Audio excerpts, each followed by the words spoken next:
alaikum wa rahmatullahi ta'ala wa barakatuhu nasirul akhyar ngamo be kondon sutola sutoɓe ñaadi kortanote je moɓeɓe kayro kono yo mbe mo be konton na alnaali baɗi malon kotenke Basiru Cissé wato sudiyata diyamo fulo sudiyata ñola normal wo manken nangan yoti bari mandingol ko niyamoye dakati ya dukutile yo naman dukuti doron abuka dakati wo kammalala mo muruta nan sayin komi al yakala muta ñamen bi nga message o soto mobulu kammen kumandi ako atomo abu mukubilleti abu mukubilu akabota tanjela konton mu sedileti sedi kundangolo yo ay message o kinyana ay mola message o kinyana me alon ka diamu da miniri tanni lulu nata nyinin kawo mari tola ko amantara mari to fulani bawo woli mantare kawando ke kanyin kama priye fayitande alhamdulillah bari ngamira adresse o ko koyni doro manke fayitando de kadu ni ko muhammad e jumala mitata ba fole ana rasulullah say fo abe fayitando la wanno abe adresse o le koyni kan so barate aje ko komi abe fayitando la sikeno wonten kalu kondon kalu jayi bake bawo addiyamu da miniri tan anin lulu barala kumobe nyaato nga tolu mel nati nan alhamdulillahi rabbil alamin nga ala tentu wo tolu nyin la translation o nyin komi amafo ko manyan nan nyin fola wo ko ton ten nyinti amofo de bari a fan sun kuma donati men na kumo manyoma barala kumo be nyaato komi aliyalo nyamen doron bukan na time o ta pru ninyi moli nyo sababa o ku nyimma siyata adama di nyanta men dila molula bari wole fisa adama di yala time o west amo ku nyimma di molla bari ate abeke sosoroti ni modiya muta atrebe murula nan kawala ko kese kam mel taje men diata te nyimman fo ku nyimma nyanda lalate ate ya mira nyanda keke nyame ayake wonyama atra ate man la silo so pour ko bonda fa wobe kera bala fa bat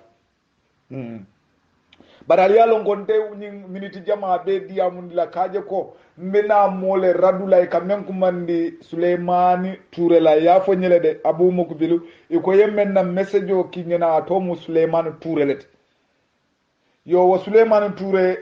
ya to fo bari ala ko be nyaato sayin mbadi mun hani sayin be murulan na tolu to mel ya lonko inin arabu tolu muliyata na mandinga kam anin na arabu kam sayin besi itulolo jang niye to moy inshallah satara ko ngawale lo nimen ma to lo banasi keno mambulan na londo to wallata kunna kaseto nyinto bari nga kaja kere mun kama wala mun nyinti ko na molu merbe fifiri na dino kono puri salon ko ebije nyaadile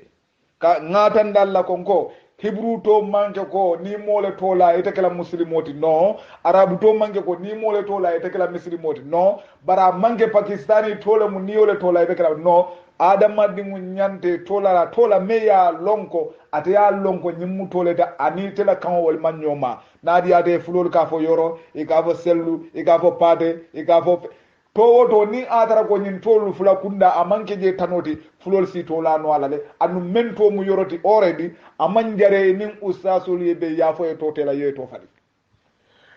sarakule kunda betenne mento mu babcinireti ba walla mento mu marileti ba walla mento mu anyaleti ba walla mento mu mammawleti ba walla mento mu fengo fende sarakule kunda ni atara atella sarakule kangoto ayatara manke je neniroti amanjareta ye to falingini ustaso be ye to faling to kendo la muiti dunia bebe to ka to la kam ila tolle la ni e to la wandi to fanana arabu to la ba mafo basa mu basa tende ba onde to men fina manke mandinga kawti to mu Basiru ledi Cissé o mukilaji ma to doti bi diamu tambila nga diamu ta damen na wolo mu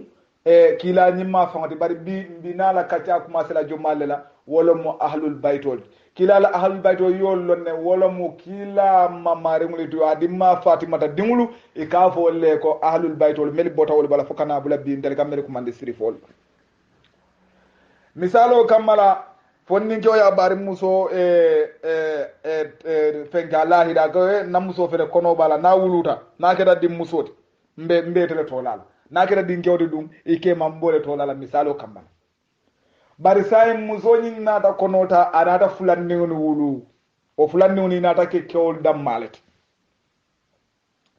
sayin yelahido mendi bari musumala misalo kama walla bari musumala ko naketa kewtimɓe ke mala tolala bari naketa musotimɓe tere sa natake fulanni wonti ɓe natake kewti sa ye usas gumandi usas nam musuwo lafita karre tolala ɓawo ga karle lahidi ko na fengeta mbatere tolala woto mbun ato musuwandileti misalo kammala sayin gombatere tolala sayin kilimu ɗo siwo tolan fan famala walla so tolan bari na woto ɗum woto mu janko ɓaal usazu go hani ɗena nol ye to natale ɓuɗum tol ɗum wala mu huseynuti anin ali hassan for exemple ɓe ustas ñinin gala ustas nam huseynu anin ali hassanu arabol lomde ha arabu tolle ɗum fanamu ha lafite ñinin kala huseynu nin hassanu foy wuluta ñolale ban commune de lañin ndiwni wuluta ñola ñam non ema wulu ñola bin dolla society kono nin de nano wuluta dron e keta fulanni woniti e kaye ko misalo kammala wolu ñanda tolala hussein hasan nela nin atara ko ke dammalo nin musu dammalo e bafula adama nin hawa bari mbeñinin kala usas hussein non hasan foye de da ñolala ban han foye wuluta ñolala hani ma wulu ñola adama ani hawa foye de data ñolala hani ala mede da ñola bari adama be ñaato sambe fulola hussein yalon go Hussein mu Fatumata dingul lati ha kila nyimma mamare lom ha kila be baluwo kono wato menna dingu mentuta jedro wolon Fatumata dingu nyin don be tambitale janni kila nyimma fambe fal bari keba e kadduwa nyine la ko ke tala si soto na walla minti je na korda membe na korda taman la wosoto bari kila nata alamanna walla nyinin kila sai asunu tabaki ayaje ko ninte fata dorom woto sa na korda ko nasikeno na korda be burukalal ɓawo mammo soto mi alon ko sinna korɗa sambano birin fatimatu wuluta jom muso nata ko kila ñimmaye ko nabiyullah akaye nam akaye dimmuso fatumata wuluta kila akaye ko hasanun ay mune soto akaye dinkew akaye hayyat daru wo hasanu ñin wolo mo kila ko a beteyata walla kuñimma ako nakkorɗa baluta o korɗa baluta wala keta sirifolu konnote ka fo e haydara bota kangole to kila ñimma e men fo hayyat daru wolo mo korɗa baluta imajen ka nasirifolu kumannin ko e haydara niyamoydoro wala mo arabu kangote hayyat daru woɗolo meyalon ko kila ñimma kontanita a yaafo ali hasan ma biriye kila kiyaye nan ko idimmuso wulutale a koye ko ay mune soto kaye dinkew a koye hasanun hayyat daru wala mo kuñimma nakkorda baluta ko hasan to mo wolete kuñimma sayin kari sabo tambirin ko la fatima nata kono do ta ko ten hay kono do fananta bawo husaini hasani mawulu nyola bari ila kono mayal tema kari sabale dum taji birañin non fanan kono ta o fanan wato sita fo fana wuluta o jommusu kilum amuruta nan kila kan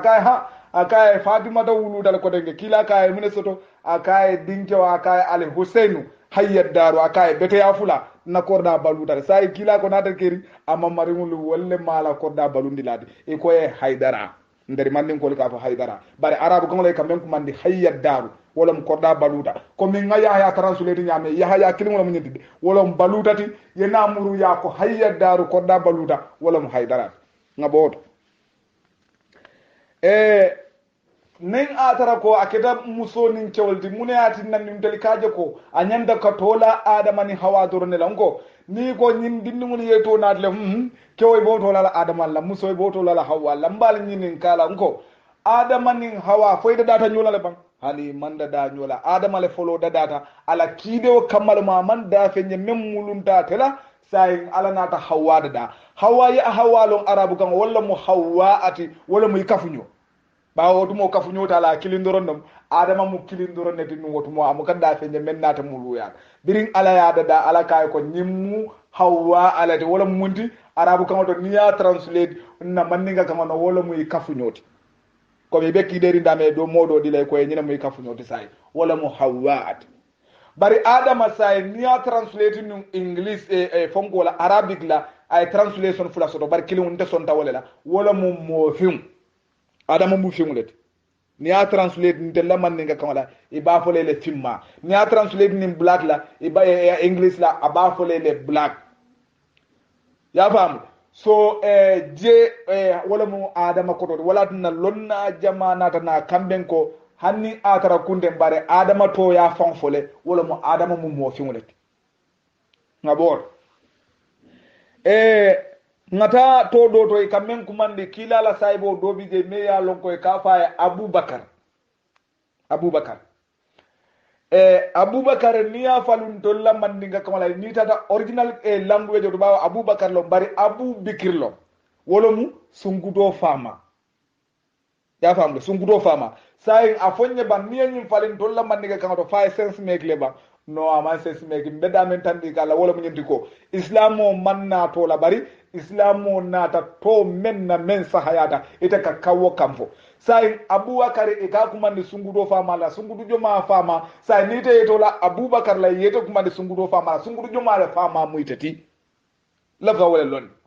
ma fa ko keto la abubakar la mu tanolti de bari ka exemple le dile la ka atandi ko to mota na nyaadi le anin to nada imaji hani di jolaliya ndel fama o dum wabe jolaliya ka fa ile basiru fama ka dum ndele mala dinke folod e ka kuma ni basiru fama bari ndeten ni mu to la lanka e basiru fama no aman sense make jam bawo ndele fama mu sayta sele kuma ni no basiru fama te dangu atele enta wudu bani ndenga dingu ta ngoto lanka e basiru fama o man te wudu jos ngato la le doro bari jang ni ya translate ni bandiga kamala sikeno aman sense make pour ka ko indal mako tolbe nyaadile anu nyili fengo fen kilala nyin saybolu nano men e loda nyili fengo fen melie to la e manke muslimot anu ilal islamo kola kila nyima ma foye ko alna ngal tol fale to kende dalla walla nyi manke misilme toti nyi kafir tolo nyi sa mbe misilme tol le dilala kila e mel tol fale ngol bi jele sa en wo tolu nyi ta ya translate ba ya jibe fo nyanda fale na hanente la man nga kunda fama nyana fale na e bina jela ko woli nyanda ka fale abu bikir wala mo sungudo famade wala mo kila nyi mala say boti e kam men kumandi abubakar siddiq wobota je kila la saibo dole bi je e kamen kumandi nickname la yen nickname la arabo ka fa nyaadi wala mu kuniyat wo kuniyat ni niya fale english la wala mu nickname mot ngol mandi ga kamal ka fo le ko to fulanyam ya bamle wala mu abu hurairah wadda aba hurairah niya aba hurairah jibe niya fali mandi ga kamalo wala mu nyankumo fama anu ni aba hurera baluta kila ni mala kila ka kumande aba hurera hadisalu nel benata abu hurera ustasol fawni ka yusle abu hurera barsa neni abu hurera fali mandinga kamala misali fe yemo to lay kay nyam ko mo fama misali fe e ya to la wala anna tar kanyele wala ya to la mol bajela ko o manke poti ngo nin dino ni hakilo le kata nin dino ni hakilinta yabu katamo nickname o mune ati nandi ibe balanna nickname la Gambia atara ila hadisol bala nickname le jurmarije. What is wrong with us? Hanni atara ko sayin kuniya tolo mbarlan to lanyi nickname lu kanyele mo le adi muna mu problem o tije nickname is a nickname nickname damalati sayin amulun ko kanyele mo yentel lan nickname meldi wala te dala bar arabo li ay famale nickname o meldi famala o be dalal jang woni hakilo bukata no woni hakilo bukata madimu muna almu dino fahamunin na dino la nga fahamunin na taramana bari ni koy ba fahamula ni wande taramana wati ibe tata mistake wala jele fangala ko ko so mo kala kuleti me yalon ko abala fa warta bak abala fa be warla bak abu hurairata wala mu nyankumo famat andum abubakar to do fang bi jele aliou to do bi jele kam men kumandi aba turab yolone wala mu banko fama e ko nyaadi bawo tumo kila la masjido nyin kono basol tije anin ku ko tawni banko la katarje wata tabe misiro kono be lare misiro kono banko to je fo arabol ya to lay kay aba turab wala naman ke misiro di bare kacha lawo dawda na de sira do aga si banko to putub say ko aba turab banko fama wo nickname o ka usle mune be fo mu problème o jam hani bar muna na ni ya use tel la kamana walla arab nga nickname o use na modo to la hanna tra to mu lami leti bare nickname o do fa misal fe el mune be kala je problème o di kadu el niya english o wala ka lamil commencer el la woto mo eli yole kuntuna sa e binin son kan no la nyaadi le atara ite fanka ali kumandi aba turabla ika abu hurere to kumandi nyanku mo famal muno mu problème oti jang wonte kala problème oti sai ni te mo tara ka to mu babale ti misali fe na mandinga kunda dolbi je ka moto la babala walla hanni atare ma to la babala bari baba to kana sidama ato kendo mabo e kamen kumandi to kendo la yato la menna sai ite be nyin songandi no la nyaadi le ustaz nam ikaay go nyin totela ha muna nandi ba ka to mu babale but the same time na ko to mu abule ti doro wo be sonna wala le jam woni hakilo manta ustaz ali nga hakilo to woni hakilo manta abu translate ni man ni nga kamala wolo mu babat ni ya translate ni english ka fole daddy boy imagine dol bije ka fela la baba bu ka tato kumandi bari sa kumandi tuba ko la sa fa daddy boy sa ne ni non tare ba fala daddy boy fo ba fala le woto toti ba ayatara ite fango to mu abulet bawo ni abu mukubili jibe wolo mu amukubuli fama sa ne ye to la mbo nyinin kala folo mu atele mukubul fama ba no jang aman sense making tell la society kon bawo ite manke mukubili fama ye men to la wolo mu mukubili fama ti ni famu nickname wol bari ndol do wolom Allahu akbar ngabo ndol la man ninga kamala e kamole kumandi suwandi la misalo kamala suwandi suwandi ni ya translate ndol la man ninga kamala arabu kamala ibe atara nka translation fulani yala komi molla language le Kenya kama bara be kala man ninga kamala wala Mustafa dole sa kumandi suwandi jongola dole ga kumandi nyala tombo mola bari sai ni moto la Mustafa la hani sai ni moto la suwandi la woni Mustafa wolbe mu to kilineti anin tombo wolbe kala to kilineti mfa jam fonga janne faham sai akamuda translation ni wo mu choice of word leti te mendi atete je drum ibole tala be adala ko modol bi je wolbe Mustafa translate la ni be tafsir wala ibakala suwandi leti nyin don ba tafsir la wol bakala tombo net nyala tombo monet bari sai nyin suwandi anin tombo ibalon nako jam ustaz yol beto la Mustafa lela sai munom problème oti jam foke to fali wala ka kuruo samba jamo to suwandi ka hato bon la ka to Mustafa wala suwandi ka to monka hato bon la ka to Mustafa hani sai ka to mon falin to bonde la astaghfirullah e ka to mon falin to bonde la ani suwandi falin suwandi la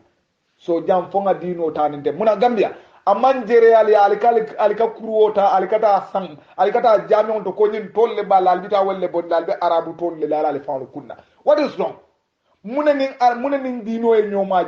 jannin dino man bari mo kunimbalo na be nyato always ayte fam buka kunin ustaso mel bal nyato e mankuni ngo fole am mbo fon fonnal alla ustaso mankuni ateli fe wolle kunin da bawo e karantale bari mankuni ni ata e karanta sarati bari kuni mutije sai ngabot ndolla man ninga kunda jom musu bijele jom folo bije jon tam bije jon saba bije na man ninga kunda sai ustaz ni yimbe nda motole kono misalo kama walla asikeno e benda muraja dulal mun to da ka endo to mu jom musulet walla ka endo to mu jom folo di boda mun do boda kafutale na mo kende babije ka fay karallan tour ha karanna ba karanna sinna ko ndondiro futanda ma bismillah goy fa do fa dum to mu jom musulet walla jom folode walla jon tanet walla jom sabalet ustazi goy ko totela kakin ga dam fito kendo do ko mbama da en tola jon sabalela walla jom folo walla nyim tolu doro ustazi go tonte sayin nin atara sayin yo falin nin arabu kamala wo jom musu jon dan jom folo jon saba iba fola wole jariyatu sai ni atara misali fe ni ala te may ko ustaz ye to mu jariyatu la ba fo le ban tote la no ba fo le to be la le asahik arabu kan way fo folo ba fo le ko to kendo le be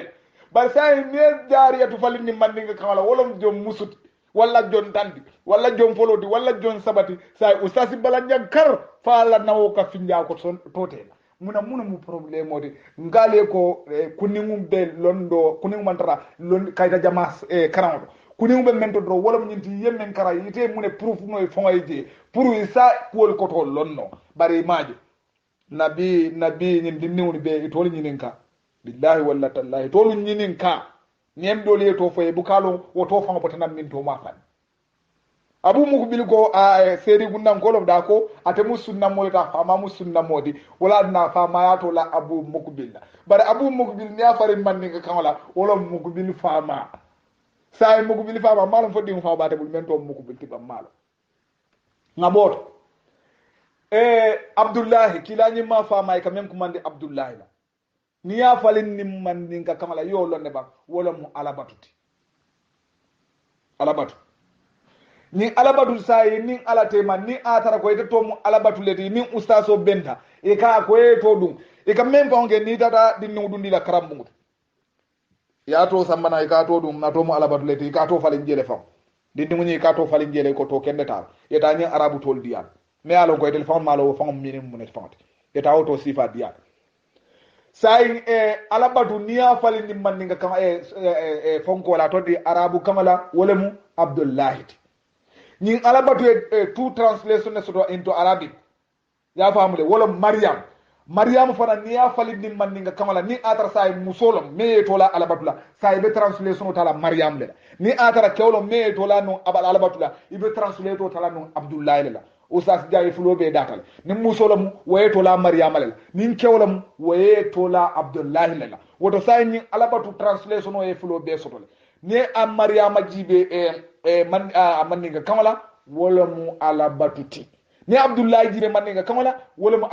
alabatuti saka munda nin kewlam waye abdullahi le tola nin musolom waye maryama le tola e man sito ko do dabula den kilo ma ako batula muso dimma nabiyu ya fahamu batula muso imaje ay translation o use nyaadile ako maryama to mu jam ba alabatule imaje ama maryama use kadum abe mandiga kan sugole laka sa ni be mandiga kan sugole laka amanjare arabo natije wala dinanda arabu kan maryamu nyin aya falin ni marya e alabatula batula muso dimma nabi wotuma be esale samanan ko dino kata tenne alfali ya fahamu tenne ni ya fahamu salam ni ma fahamu dum woto e ferantangu ko nin tonkolo dum da sebuto kono ete nin dino e ferantangu bari sa fo ko ebe wandi kungu bindele la andi be banku wulen gondi kanje ete fango malo be mun kuleto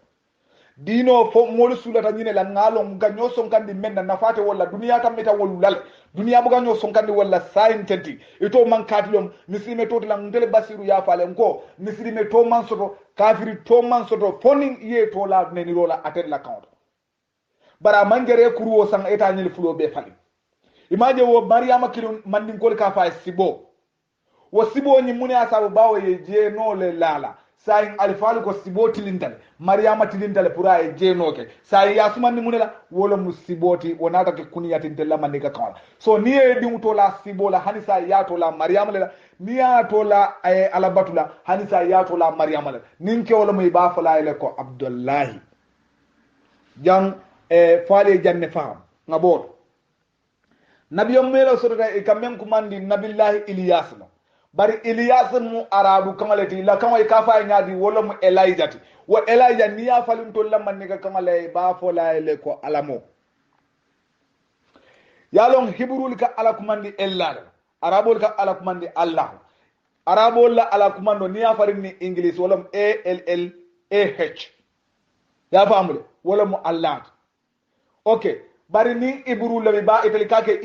ELLEH wala mu ella ya fahamule so ni Ilyas iba falina itolla kama ka kuma ni nyaadi wala mu Elijah wo Elijah ni ya falini mandanga kamala wala mu nyinti ko alamo so jam falisa fahamu ni Allah fahamo latin amanjare e ka kirikiri membe la community amira ko wuro le siyata nyili kan alal to ban al to man fengal to ma alal to fal yal to ke mendi the same thing al to le fangal nata minin soto jama bi je wol fangalti so mbadin atalu melikan na kan moy falsa faamu ko duniya beta kan nyaadi yalo ni diamu taw to mo len ka energy sote ko tege pour ka diam ila diamu do de diamu tade e ka fa Suleiman Touré nyina be kenan na kuma kala ba hoto be men kila Suleiman Touré fananka Suleiman Touré be men fole bawo nabiyo mollo matelti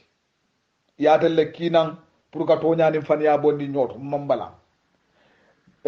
ila nabiyo me isata ye kumol mel manna kumo kono kilimti je memu toñati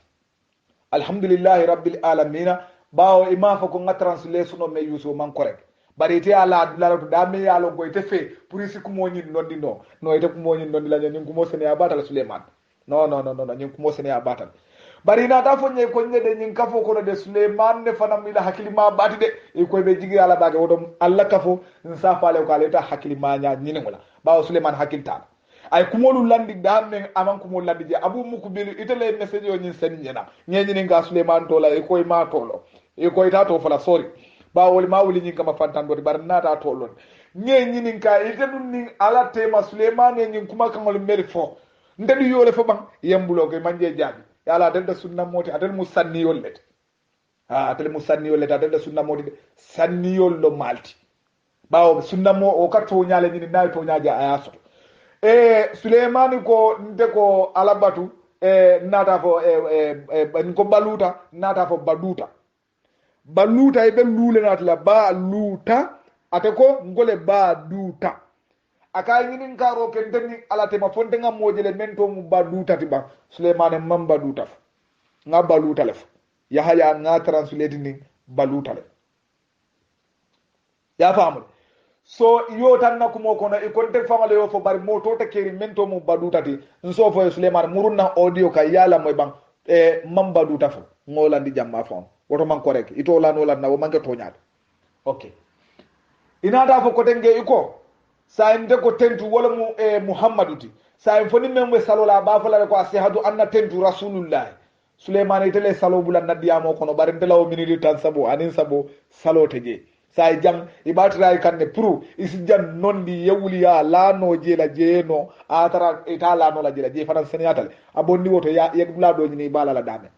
mawofo sali ko e tele salo nati je ndebe translation olla nin to wala maninga kawti nin to maninga kan wala arabu kawti nyindi mbole yuska jang imam point so to fanan ngobondi je ngola de wuliya fula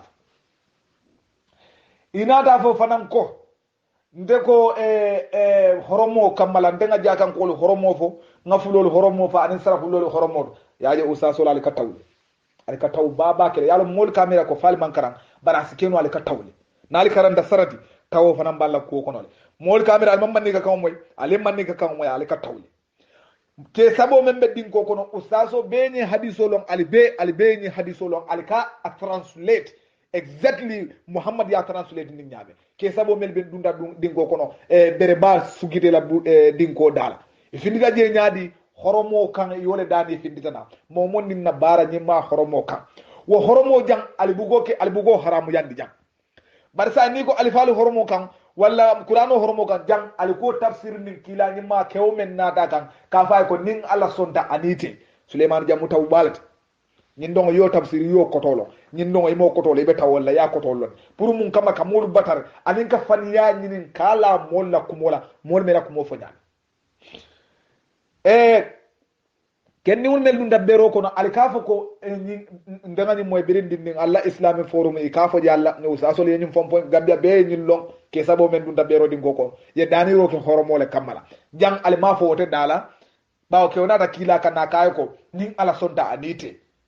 sa ndego kari horomo kan yo fali yo ke nyim dongati ko ni ala so danite jamu tawole ti be tawol la bari yalo neko yekum bari janga ite ko woni non di no la woto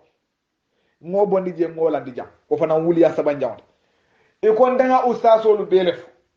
bawo ngo ustasolu man ko ni hani bal insana ala nafsihi basira be fallon ndaga nyim bula groupe men gono ustas groupe lo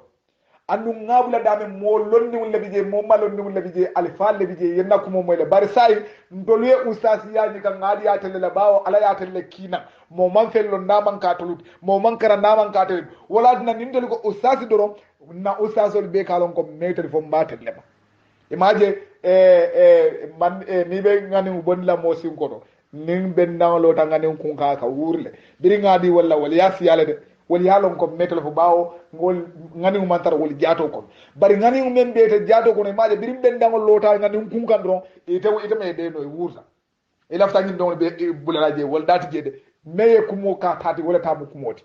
usasol jam usasol musabalet komin tella groupe on tele ngalo nyame ustaso na alifa ya fo nyame imam bakaw su fofana so ningo ustaso be fallo ne balil insana ala nafsihi basira amanjere ndemo translate namol yalo men be jomala fula nyawa ka bakaw su men na kumo bulante la kumo kono atelle ko la sibo nyina atelle asamba amad somalia atelle ko dadi ala ndela hajite woto bakaw su la telephone o kumandi yo faye kal ndela diamo kono bakaw su kumatiti mafo man diamo bakaw su la foru moto sai mune baki nan layte ben de jaabila nim ba kawsu kam faatete kono ibente jaabila mune la ba kawsu to binan tere noma mune la walla ndela ko moni ba kawsu la ko moy bol boli la no nyaadi den telle nyin kay what is that nin atara ko mole la ko bari men fo laali ko mel nim ba kawsu ya mañu rabbi woli bebe ko male e telephone ba kata ganna kata fo moli setolo bawo dal mam mol la no mbali ni ale message jolu nyoru moli mo bu kala message jolu lamboy kuma kendo be siaran altento kuma kende fono la na manke kariye nyim fola ma foku kariye nyine ke amanya na nyinkela adale muna mol la time o tambita wala pour ko sifa lamboy wala dunande allah kuma buka jare mo bu kala kuma lamboy sai melika diya mal ka kata la ko la no mbal soto nali allah kuma kan di wala pour wala salon al kamune fo ani sal tolo mbemem fole Suleiman Touré isabari ñina be kelan na message la bawde ke to fang fofang iten de la time o wesila ndela ni silo me wulindi biya muten kuma kan siyaten de bolaje ne nirtem bolaje fengo fe nali ano aliyake wotende bon la ni diamo bawo ndenga lon ko misilimolu bi wolu be sulari ne ka kumo moy me ya lon ka be nafa wote nyo sabakudi ndela kumo mu kana nyo sabaka ndeka namole famundi ya lon ko mun be keri bari la dinno ko abu mu kubelu munat nan mbuga diamo qur'ano la munaki na mbuga diamo hadiso la ngaya ko momo ni lodu lalo mi fama yole kara alqur'ano ko momo ni lodu lalo amma fo almamo ya fo akon diata janta wada no le kala wayda hal mam yalla no momo ni la place solom ko male ñoo fixe ñame kawandi lal bi jere te manke kawandi lati anu ngam fan adresse wala ñam bari a fama même fa message yo ma ko la takhfu ma laysa laka bihi ilmu say akamunda alqur'ano to ani hadithu do nallon diti je so ngotu wa lonnalle bari ganyin do même fo wo koyta mala wala nambe diamu kawala woto sai alin nan tum nyanda ka diamu damen ali fotante ba altende dendi nol ali yakata nyaawo nyaal tende dendi nol so membi je doron wala mun ndi nyinam kuma kala ba woto memmen kile ka assalamu alaikum wa rahmatullahi ta'ala wa barakatuhu alnal badim malum Basiru Cissé